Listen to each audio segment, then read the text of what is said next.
Hey, it's me, Pocket of Rocks here, back for episode 2, Empire of Sonstahl vs. Dwarven Holds, a 6,000 point, no holds bar, brawler bash test game. And this time we're holding this game at Firefly. It's my local game store in Columbia, South Carolina. If you're ever in the area, please shoot me an email, give me a call, send me a passenger pigeon, somehow get a note to me. Let's get together and play some 9th Age. And the army list. This Empire of Sonstahl, very little change from episode 1. If you saw that episode, go check it out. Just freed up a few points here, brought in a couple of the items that are highlighted in yellow, and dropped a flagellate. And this is my opponent's list. He's got the typical dwarf list. It's heavy on shooting. It's got a bunch of hard to get through blocks of troops that are stubborn, have bodyguard rule or unbreakable, whatever they are, but they're very difficult to get through. A couple crazy vengeance seekers running around there.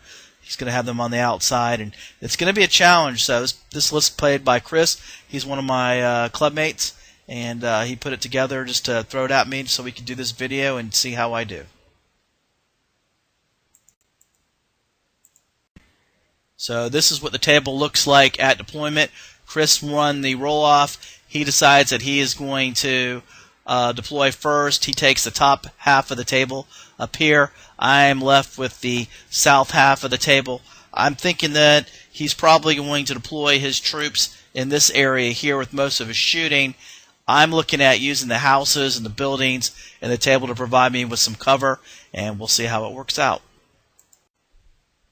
And just for reference, I have my heroes, my key heroes out here. I've got the prelate here in brown. He's got Mirthful Mail on. He's probably going to go in a flagellate unit.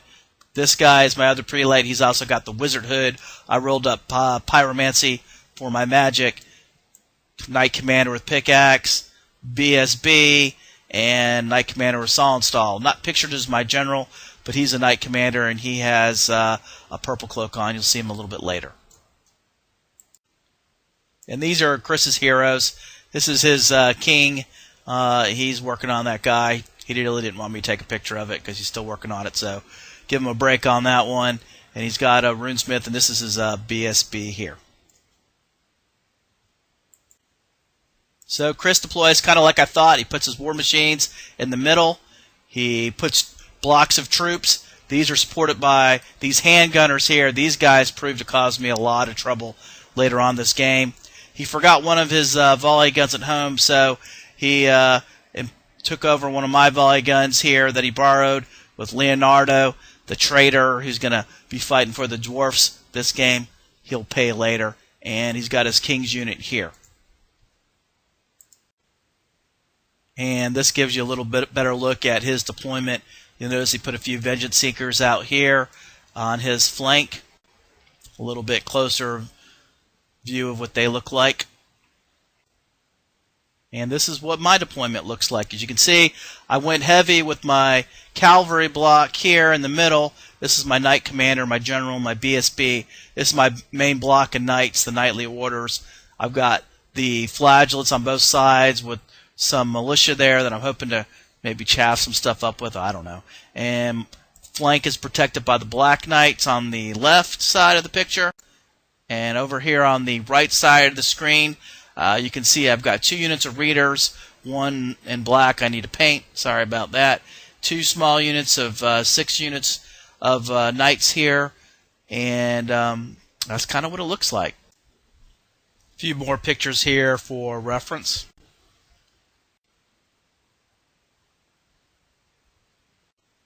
And we're off with turn 1. Into the Valley of Death rode the Empire of Sonstahl. Let's see how it goes. And he moves his vengeance seekers up towards my lines as such. He puts a rune of gleaming on his organ gun here, thinking that I had range to him, but I didn't because I have a volley gun. It's 24-inch range. He has 30-inch range, but he wasn't aware of that until after he put that spell on him, and then we kind of discussed it. He does shoot his organ gun. It kills 2 of my flagellates here. And you can see his Vengeance Seeker down here as it's moved up in relation to my line. He's got one more Vengeance Seeker out to the left that's outside the picture. And a little more look at what his lines look like. He doesn't do much. He really just moves up those Vengeance Seekers, and then it's on to me here. So I've got to do my movement. I move my Readers up. I moved my Cavalry up. I'm trying to stay out of his range. I'm thinking what my thoughts here were. I was gonna try to flood this side. I knew he was gonna shoot me, but I didn't think he'd be able to get everything at me and kill all my units. I could get some of these units into his artillery, and we'll see how that works out. And then here's my lines here. I move up a little bit. Look at lines. Here's where I moved up to. I've got my 2 units of Readers moved up. I put 1 unit of Readers into this kind of calm formation. I'm hoping to not get destroyed by his shooting to the point where I can get close enough to make some charges at this flame cannon that's in front of me and maybe get around to the side. I'm hoping that by having enough units kind of facing him, he won't be able to target all of them, and one of them will get through. This is what it looks like on the other side of the table for me. Moving my 2 blocks of Flagellates up, my Knightly Orders behind them, and I'm trying to move up but not get too close to these 2 Vengeance Seekers and also stay out of range of his shooting until I can deal with these Vengeance Seekers. And I try to cast some magic, Enveloping Embers. It doesn't do anything. Then I try to get Flaming Swords off, and look what I roll, 3 1s. Good start. So I do get lucky here. My crossbowmen, this is kind of a bad picture, they are able to put 1 wound onto this Vengeance Seeker. Look, that was my roll. Look at all those 6s. That's what I needed to hit him, was 6s. And I do put another wound on his other Vengeance Seeker. I think that was from my volley gun here. And we're at top of turn 2. And again, the Empire, theirs is not to reason why, theirs is but to do or die. And we'll see how that goes. Alright, so it's his top of turn 2. He decides to charge in with this Vengeance Seeker here. He rolls pretty well. He makes it into the militia.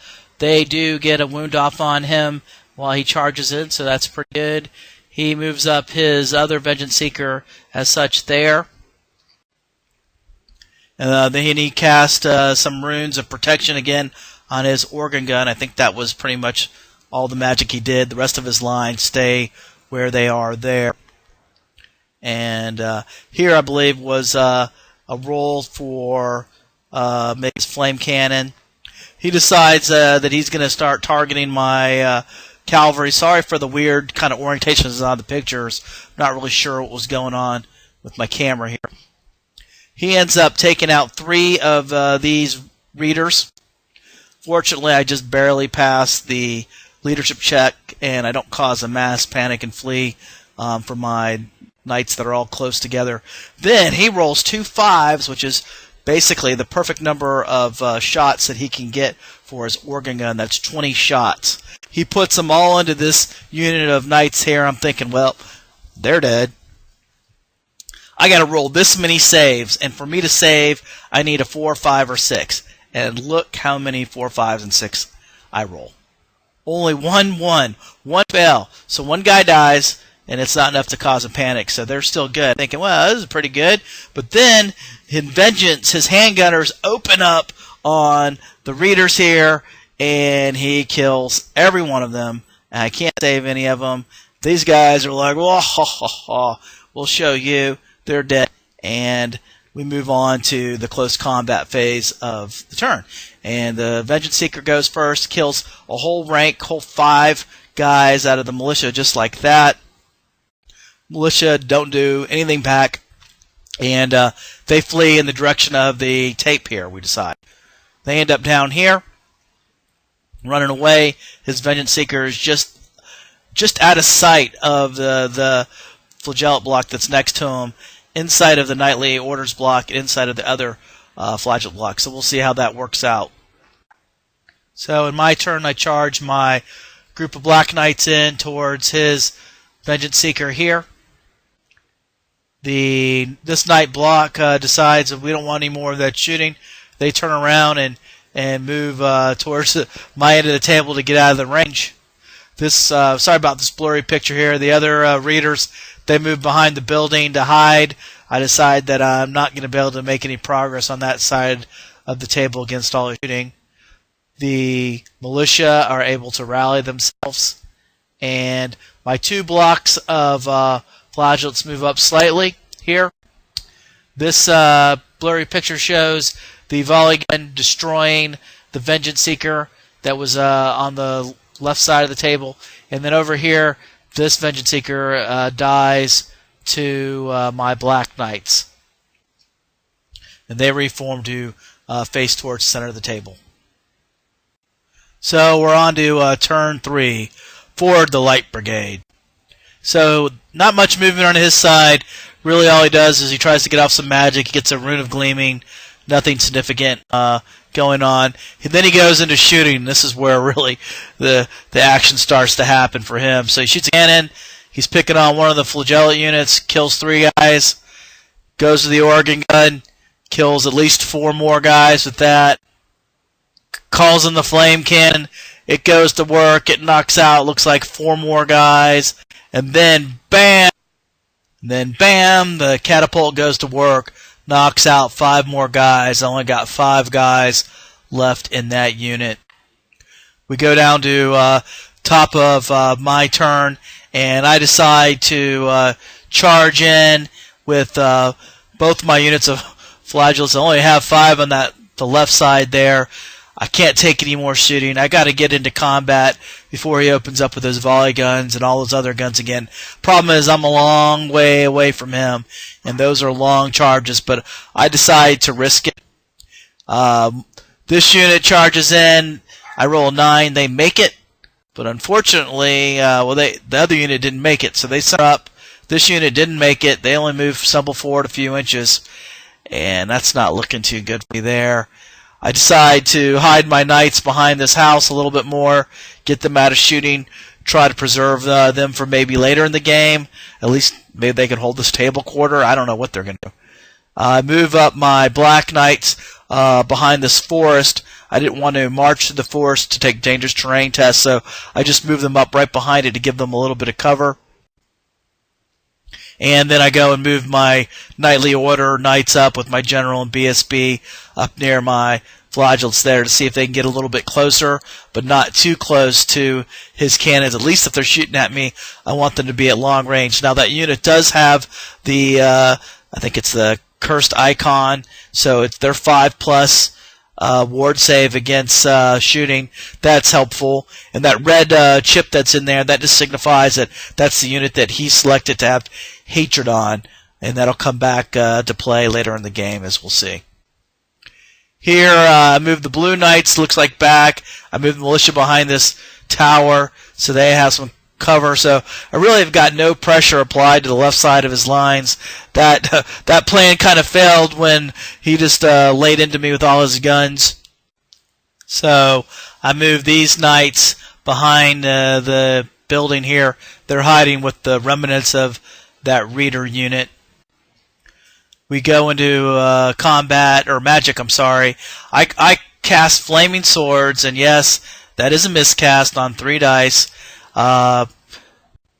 It was cast by this prelate over here that had the wizard hood on. It ends up doing 5, kills 5 of my guys in my unit there. So that's not too good. So I'm depleting my strongest unit of flagellates, but with magic, miscast. Then, fortunately, the attribute fireball, I put it on this organ gun, and it is able to get 3 wounds through, and that's fortunate. With, despite the miscast, at least I got something out of it. We go into combat. I challenge. He accepts with his champion.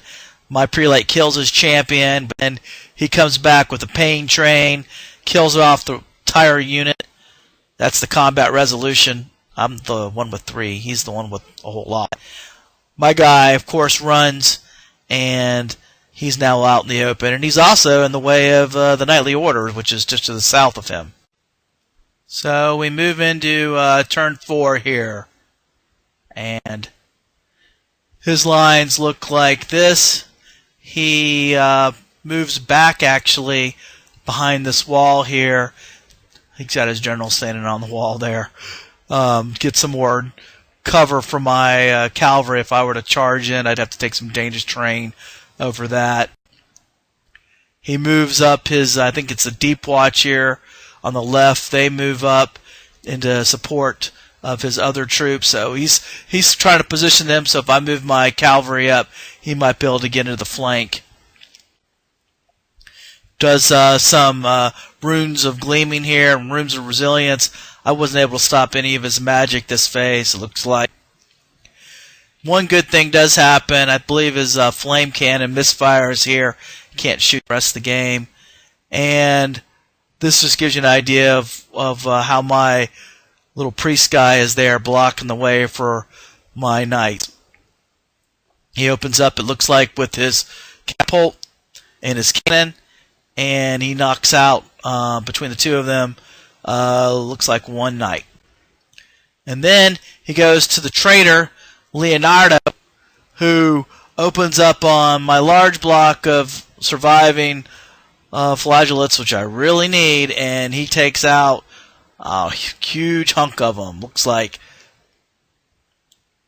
10, and that's all I got. So I move my black knights up into the forest. Here, I make a little bit of mistake. I'm trying to keep them in the forest so they have cover, and then I'll be able to charge out of there and take one set of dangerous terrain text next turn. But the mistake I make is I don't move them far enough out wide enough so that when I do charge in the coming turns, I'll have a flank charge, which is what I was hoping for. But I do not move out far enough to the right, so that means I'm still going to be in his front in the coming turns. I look for a flank charge here. The way he positioned them, it would have been front charge, so I decided not to do any charges there. So no charges. Continue just hiding my troops here. And we go into turn 5. Cannon to the right of them, cannon to the left of them, and cannon behind them. And that's just exactly how I feel right now. So Leonardo the traitor again, he goes to shoot, and he finishes off the rest of the flagellates. All I got left is this one lone prelate with the wizard hood, and that's all he does. It goes into my turn, and I'm like, well, what am I going to do? I got no flagellates left. I got these 2 war priests just hanging out there on their own. I decide that these guys are just going to seek vengeance, and they both decide to charge that organ gun with Leonardo so they can seek vengeance on him for what they've done to their followers. And this guy makes it in. Over here, my Black Knights, they decide to march out of the woods. I take 3 dangerous terrain tests. Well, I'll take dangerous terrain tests for all of them. 3 fail. That's not too good. That's a lot. They do move over so that they could be in a position to get a flank charge in the following turn. I move up my knights. I move up my volley gun. I just faced him rearward so I could remember that he couldn't fire because he moved. He's just out of range, so he can't do anything. I moved the crossbowmen up.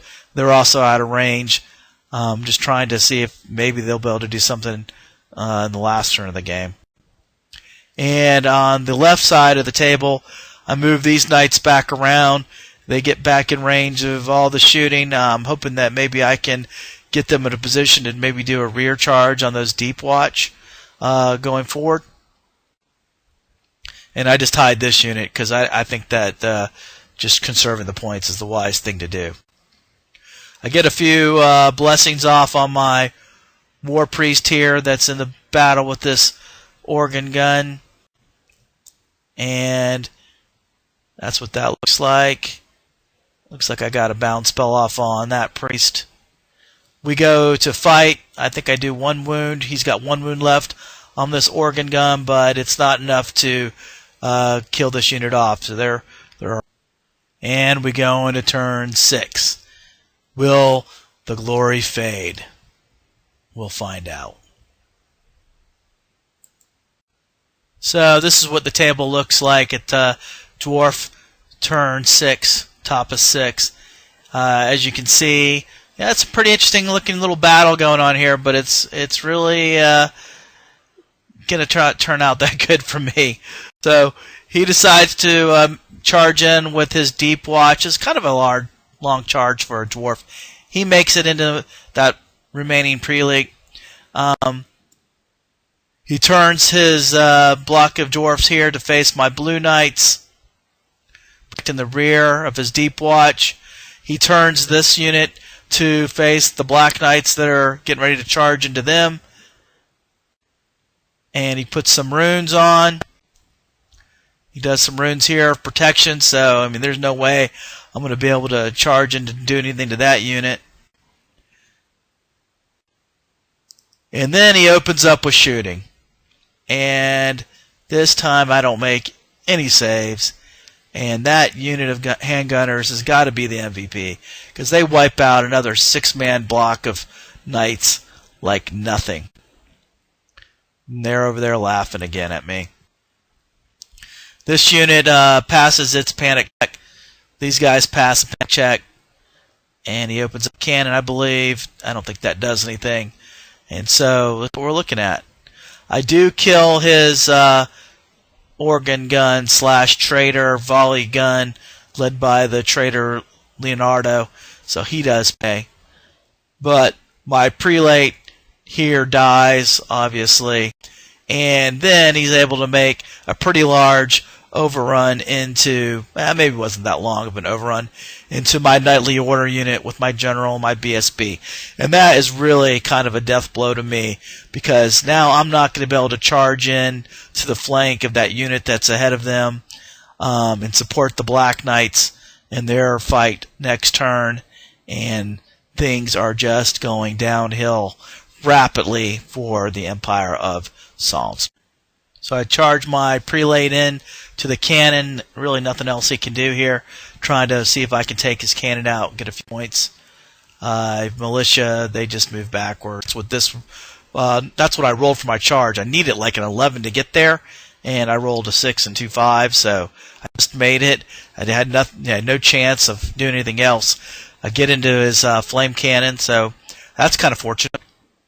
And we're in a fight with the deep watch here. That's not going to go good. I think he's going to be strength 7, and since he charged me, I'm not going to have the extra strength of my lances. So I get flaming swords off here. I try to put the fireball onto the anvil. Doesn't do anything. My knights made the charge into the flame cannon here. They're able to destroy it. They overrun into the anvil. He does, I think, a wound to this cannon, but he's not able to kill it. So here, this is actually the knight commander from the Black Knight unit. That unit charged in. We declared a challenge. That's his hero versus my hero. We just kind of pulled him off the side there to make it a little easier. I put 1 wound on his hero. He doesn't do any wounds to me with his hero. And the problem is, though, his guys go. I've got no supports. I think I did, like, 2. I killed 2 of his guys. He killed all the rest of the knights. So the knight unit is gone. All that's left is hero. He breaks. He gets run down. Not looking too good. Then down here we go into battle with the, what are these guys again? The Deep Watch. He's strength 7. He mows through my BSB. That is going to prove to be a problem. And then he kills 4 knights before I get to do much to him. I think he even put 2 wounds on my general. It's the guy with the purple cloak there. So that's not looking too good. Of course, he had hatred. I I think that's six or seven wounds to him. But he won combat. Since I have knight commanders in there and I still have the unit alive, I've got the bodyguard rule, which gives me stubborn. So I roll my leadership check and I roll a 10. And my leadership is 9. So I break. I don't get to re-roll it because my BSB died. So what happens? Well, he rushes in and he kills everybody. And that is pretty much the end of the game there. It's turn 6. It's really unfortunate. He got a ton of points at the end there. Brawler Bash, it really wouldn't hurt me to lose points. You really only matters what you kill, but I didn't kill very much. He killed a lot. And so ends the game. And final scoring, I only just counted up the victory points. It was such a mass slaughter. He got 4,996 points. I got 735 victory points. That doesn't include the table corners and some of the other victory conditions that you could have got. So he would have even got some more. I maybe would have got one table quarter, but not very good day for the Empire of Sonstahl. Very sad day. Half a league, half a league, half a league onward. All in the Valley of Death rode for 600. Forward the light brigade. Charge for the guns, he said. Into the Valley of Death rode for 600. Forward the light brigade? Was there a man dismayed? No, though the soldier knew someone had blundered. Theirs not to make reply. Theirs not to reason why. Hollidan thundered. Stormed at with shot and shell, boldly they rode and well. Into the jaws of death, into the mouth of hell rode the 600. Flashed all their sabres bare, flashed as they turned in air, sabring the gunners there, charging an army, while all the world wondered. Plunged in the battery's smoke, right through the line they broke. Cossack and Russian reeled from the sabre stroke, shattered and sundered. But not for 600. Cannon to right of them, cannon to left of them, cannon behind them volleyed and thundered. Stormed at with shot and shell, while horse and hero fell. They that had fought so well came through the jaws of death, back from the mouth of hell. All that was left of them, left of 600. When can their glory fade? Oh, the wild charge they made, all the world wondered. Honour the charge they made, honour the light brigade, noble 600.